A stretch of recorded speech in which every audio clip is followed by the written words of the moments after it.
빅토 지식이 쑥쑥 부자의 서재. 여러분 안녕하십니까? 부자의 서재입니다. 오늘은 나를 살리는 논어 한마디, 판덩 지음 이서연 옮김, 미디어 숲. 이번 시간에는 리인편을 소개해 드리겠습니다. 꽃이 핀 마을에 머무르면 묘향을 품은 인생이 따라온다.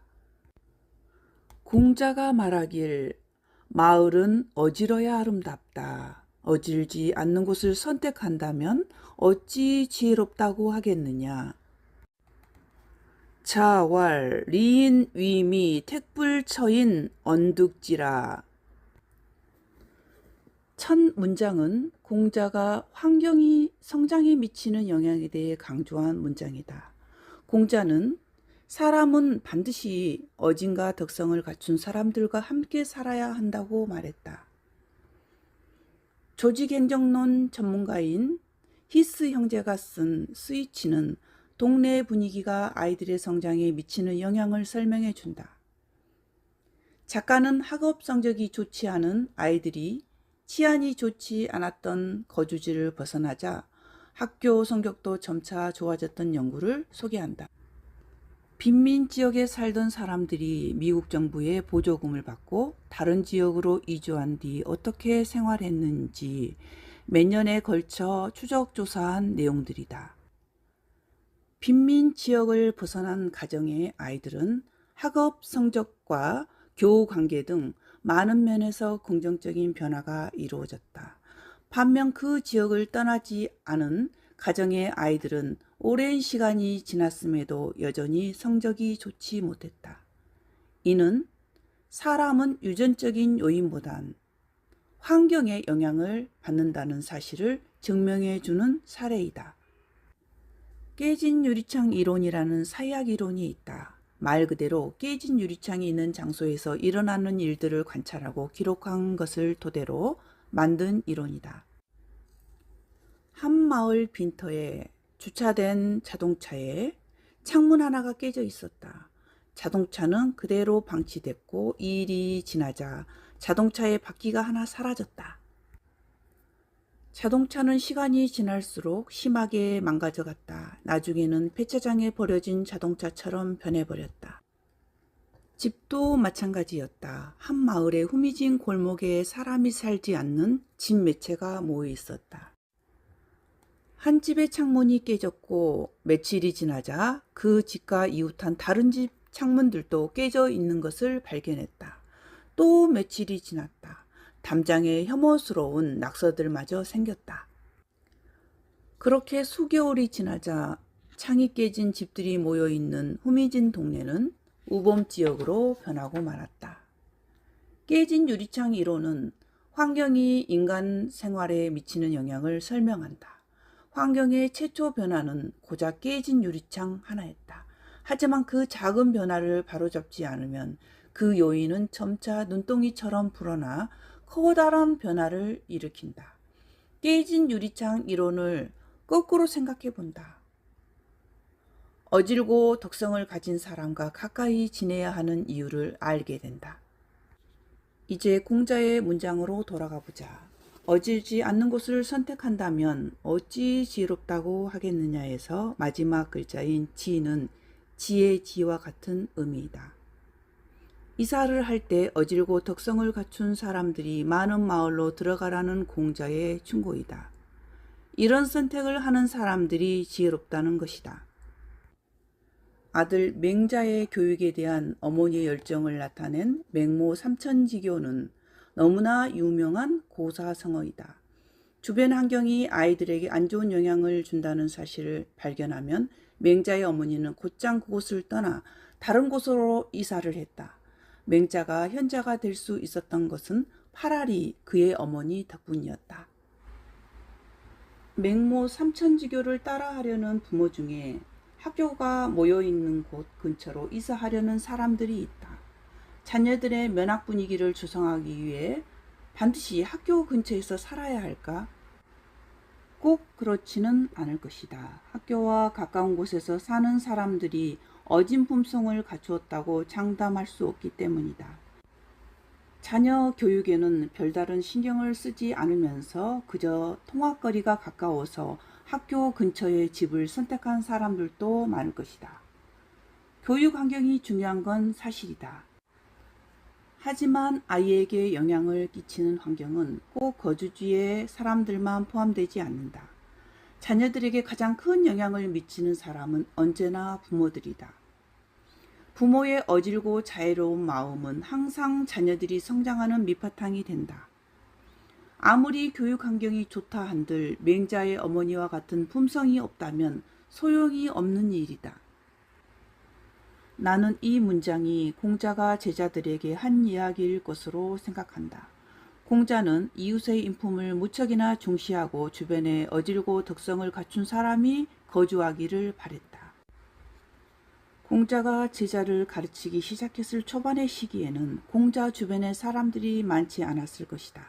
시간이 흘러 공자의 명성이 커지면서 사람들이 몰려들고 모두가 공자의 제자처럼 되었을 테니 공자가 살던 동네는 아마도 어디에서도 찾아볼 수 없는 어진 마을이었을 것이다. 마음 채우기. 눈을 감고 머릿속에 그림을 그려보자. 자공자로와 같은 제자들과 가까운 곳에 살면서 함께 모여 공부하는 공자의 모습을, 노년에 공자가 덕성을 갖춘 사람들과 함께 모여 산 것으로 보아 공자의 노후는 꽤 행복했을 것이다. 어딘가 덕성을 가진 사람을 가까이 하는 일은 당신이 어렴풋이 생각하는 것보단 훨씬 중대한 일임을 명심해야 한다. 어진 사람은 공고함도 즐거움도 편히 여긴다 내용입니다. 공자가 말하기를 어질지 못한 사람은 공고함에 오래 처할 수 없고 즐거움에 오래 처할 수 없다.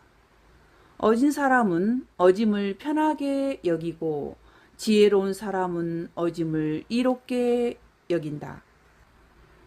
자왈 불인자는 불과 이구 처약이며 불과 이장 철학이니 인자는 안인하고 지자는 리인이니라. 첫 구절 어질지 못한 사람은 공공함에 오래 처할 수 없고를 살펴보자. 여기서 공공함으로 해석된 약은 몹시 고달프다는 의미이다. 그래서 이 구절은 어질지 못한 사람은 고달픈 환경에서 오랫동안 견디지 못한다는 뜻으로 해석할 수 있다. 인생의 막장에 들어선 사람은 고달픈 환경에서 벗어나기 위해 극단적인 방법을 선택해 위험한 일들을 벌일 수 있다. 특히 어질지 못한 소인들이 그럴 가능성이 크다. 군자는 온화하게 지내며 천명을 기다리고 소인은 험하게 행동하며 요행을 바란다라는 공자의 또 다른 말은 이 첫 구절과 같은 의미를 지닌다. 다음에 이어지는 즐거움에 오래 처할 수 없다라는 구절은 어질지 못한 사람은 좋은 환경에 오래 머물지 못한다라고 해석할 수 있다. 논어 제4편 니은의 첫 문장에서 살펴본 깨진 유리창 이론처럼 우리 삶의 많은 부분이 환경의 영향을 받는다. 하지만 모든 요인을 다 환경 탓으로만 할 수는 없다. 이는 남 탓만 하는 것과 같은 논리다. 그래서 어질지 못한 사람이 아무리 좋은 환경에서 지낸다 해도 어짐을 배우려 하지 않는다면 결국은 그 좋은 환경을 스스로 벗어날 상황이 생길 수도 있다. 공자는 왜 어질지 못한 사람이 고달픈 환경에서 오래 견디지 못하고 즐거움에도 오래 처하지 못한다고 했던 걸까? 이유는 아주 간단하다. 소인은 외부 환경에 좌지우지되기 때문이다. 소인이 느끼는 즐거움과 행복의 기준도 외부의 사물이나 타인의 평가에 있다. 자기 내면의 어진 본성을 찾지 못하는 소인은 항상 외부에 휘둘리게 된다. 외부 사물에 대한 행복은 오래가지 못한다. 소인은 좋은 환경이 지속되면 점점 그 환경에 무감각해진다. 그리고 좋은 환경을 얻는 것이 힘들다는 사실도 깨닫지 못하게 된다. 하루아침에 벼락부자가 된 사람들이 갈수록 불행해지는 이유가 바로 이 때문이다. 우리는 흔히 복권에 당첨되면 행복해질 것이라고 생각한다.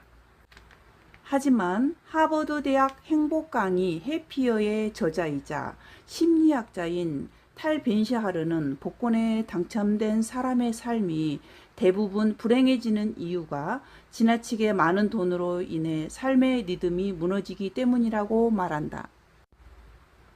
이해가 쉽지 않다면 반대로 생각해 보는 것이 도움이 될 때가 있다.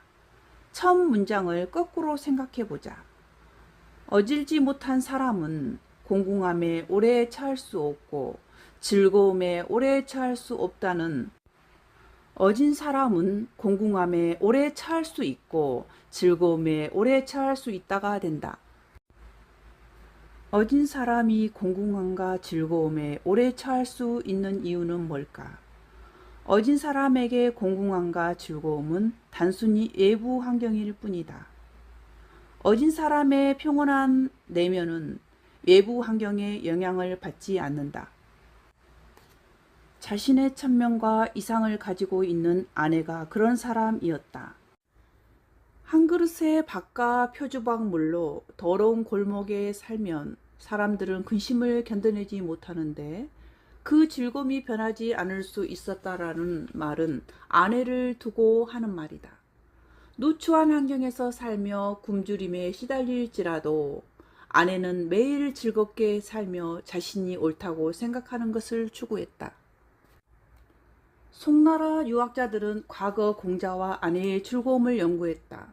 공자와 아내가 힘든 환경에서도 즐거울 수 있었던 이유는 뭘까?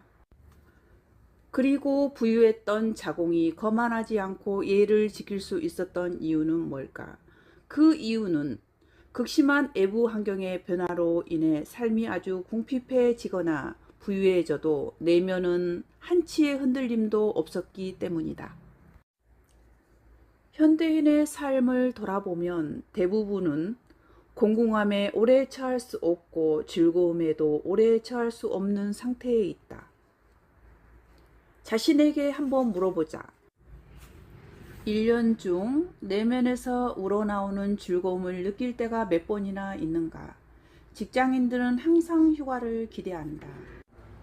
하지만 막상 휴가철에 여행을 떠나면 기대했던 것만큼 낭만적이지도 않고 현지 분위기에 실망하고 힘들어하며 집으로 돌아가고 싶어한다. 어진 사람이 된다면 우리는 외부 사물에 휘둘리지 않고 삶의 진정한 즐거움을 느낄 수 있다. 그리고 이런 즐거움은 내면의 것이기 때문에 가난하거나 부유하다고 해서 결코 사라지지 않는다. 공자의 두 번째 문장을 살펴보자. 어진 사람은 어짐을 편하게 여기고 지혜로운 사람은 어짐을 이롭게 여긴다. 어짐을 생활의 근본으로 삼는 사람은 가난한 삶 속에서도 어짐을 통해 편안한 삶을 살 수 있다. 그래서 공자는 이렇게 말했다. 군자가 살 곳인데 무슨 누추함이 있겠느냐. 어진 사람은 열악한 환경에서도 안락함을 느낄 수 있는 것이다. 이어지는 구절, 지혜로운 사람은 어짐을 이롭게 여긴다라는 것은 여러 의미로 해석해 볼 수 있다. 먼저 지혜로운 사람은 어짐으로 이로움을 행한다라고 해석해 보자. 어짐을 통해서 더 큰 가치를 발견해내고 어짐을 이용해 더 많은 사람을 돕는 사람이 지혜로운 사람이라는 것이다. 다음 해석으로는 이로움으로 어짐을 양성한다라고 이해할 수 있다. 부유한 생활에서 즐거움에 오래 처하려면 어짐으로 자신의 품행을 수련해야 한다. 또한 지혜로운 사람은 어짐을 이롭게 여긴다라는 문장은 지혜로운 사람은 어짐을 활용해 더 많은 일을 해낼 수 있고 어짐의 범위를 계속 확장할 수 있다는 이야기다. 이 때문에 공자는 어진 사람은 어짐을 편하게 여기고 지혜로운 사람은 어짐을 이롭게 여긴다라고 말한 것이다. 공자가 말하는 어진 사람과 비슷한 유형의 사람이 자존감이 높은 사람이다. 자존감이 높은 사람은 외부 환경의 변화에 영향을 많이 받지 않고 즐거운 생활을 할 수 있다. 반면 자존감이 낮은 사람은 자신에 대한 평가와 삶의 목표가 외부 환경의 변화와 타인의 반응에 따라서 결정되기 때문에 삶이 즐거울 수 없다. 만약 당신이 자존감이 낮다고 생각된다면 당신은 아직 어진 사람이 되지 못한 것이다. 마음 채우기.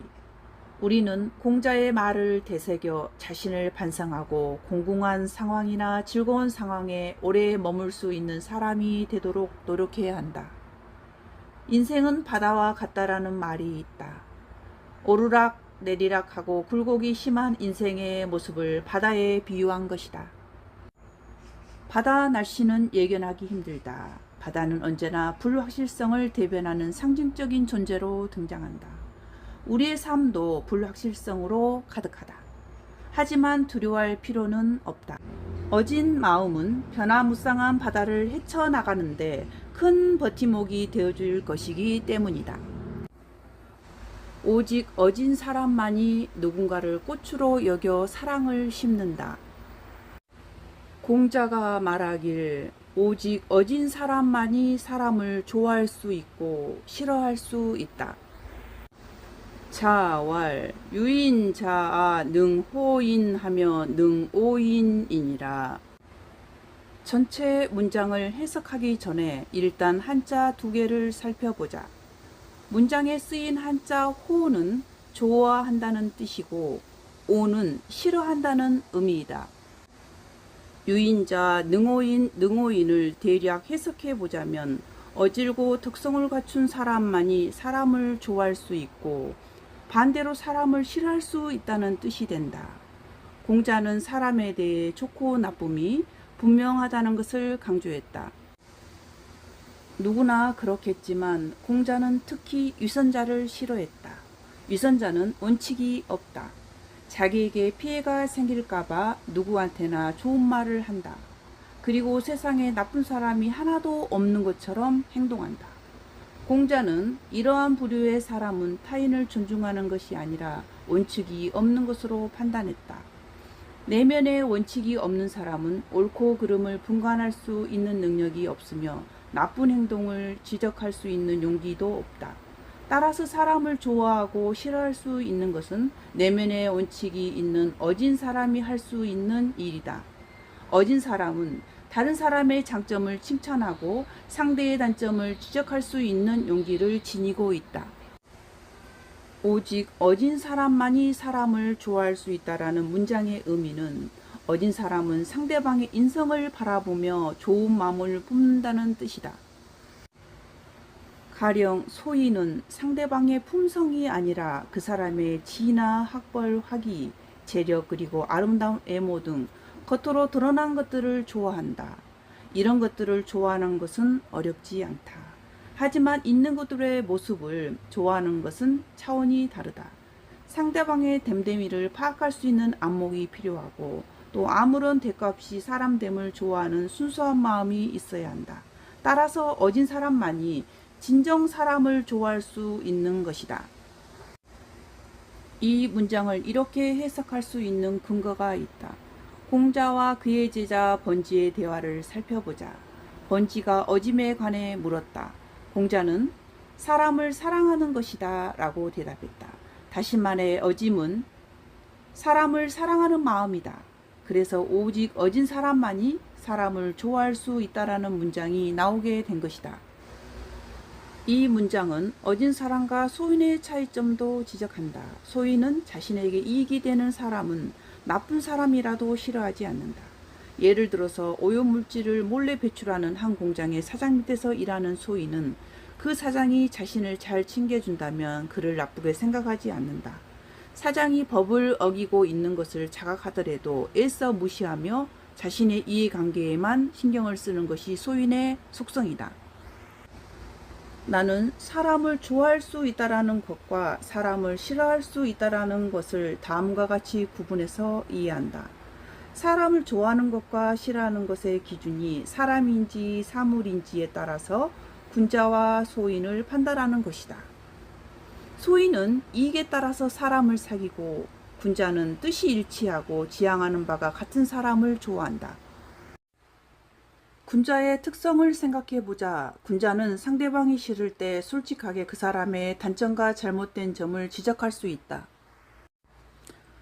군자는 원칙 없이 사람을 좋아하지 않고 본인도 이익에 따라 움직이지 않는다. 그래서 군자는 누구에게도 아부할 필요가 없고 이익을 위해 아첨을 할 필요도 없다. 군자의 마음은 크다. 상대방을 좋아하지 않아도 원칙을 깨지 않는다면 상대방과 함께 일할 수 있는 넉넉함이 있다. 군자는 먼저 나서서 시비를 걸거나 상대방을 자극하는 일을 하지 않는다. 그리고 그 사람이 싫다는 이유로 외면하지도 않는다. 이와 비슷한 내용의 다른 문장이 논어에 적혀 있다. 군자를 섬기는 건 쉬워도 기쁘게 하기는 어렵고 소인은 섬기기는 어려워도 기쁘게 하기는 쉽다. 앞에 구절 군자를 섬기는 건 쉬워도 기쁘게 하기는 어렵다는 것은 군자와 함께 협력하기는 쉽지만 군자를 기쁘게 하기는 어렵다는 의미이다. 예를 들어서 군자의 면모를 갖춘 사장이라면 선물을 하거나 자신의 집안일에 관심을 두는 부하 직원을 좋아하지 않을 것이다. 당연한 이야기겠지만 이런 직원을 승진시키지도 않을 것이다. 이런 품성의 사장을 기쁘게 해주는 일은 어렵다. 하지만 이렇게 신실한 사장과 함께 일하는 것은 매우 유쾌한 일일 것이다. 군자다운 면모를 가진 사장은 시비를 걸거나 부당한 요구를 하지 않을 테니 직원은 해야 할 일만 열심히 하면 그만이다. 군자는 사람을 부릴 때는 그릇에 맞게 일을 시킨다. 군자다운 사장은 직원의 능력에 벗어나는 일을 처리하지 못했다고 나무라지 않는다. 소인에 대해 살펴보자. 문장 그대로 소인은 섬기기는 어려워도 기쁘게 하기는 쉽다. 그래서 소인과 협력할 때에는 겉으로 드러나는 것들로 그를 기분 좋게 만들 수 있다. 소인 같은 면모를 갖춘 사장은 몇 마디 아부에도 기뻐할 것이고 선물 공세를 펼치면 흡족해 할 것이다. 집안일에 관심을 두고 시시콜콜 물어보는 부하 직원들도 좋아할 것이다. 이처럼 소인은 기쁘게 하기는 쉽지만 협력하기는 어렵다. 왜냐하면 소인은 문제가 생기면 가장 먼저 배신할 것이기 때문이다. 소인은 사람을 부릴 때는 완전히 갖추기를 바라기 때문에 걸핏하면 가혹한 요구를 하고 문제가 생기면 모든 책임을 전가하려 한다. 그래서 소인 같은 사장은 회사에 나쁜 일이 발생하면 자신의 부족함을 되돌아보지 않고 그와 관련된 직원을 해고할 것이다. 이번 이야기는 사람을 대하는 방법에 대해 알려준다. 마음 채우기. 우리는 군자와 소인을 구분하는 법을 배워야 한다. 그러기 위해서는 자기 내면의 어짐을 키워야 한다. 오직 어진 사람만이 사람을 좋아할 수 있고 싫어할 수 있기 때문이다. 어진 사람은 사람을 싫어할 수 있지만 모두와 함께 협력하며 조류에 휩쓸리지 않는다. 이것이 공자가 추구한 어진 사람의 경지이다. 여러분, 오늘 영상은 여기까지입니다. 부자의 서재였습니다.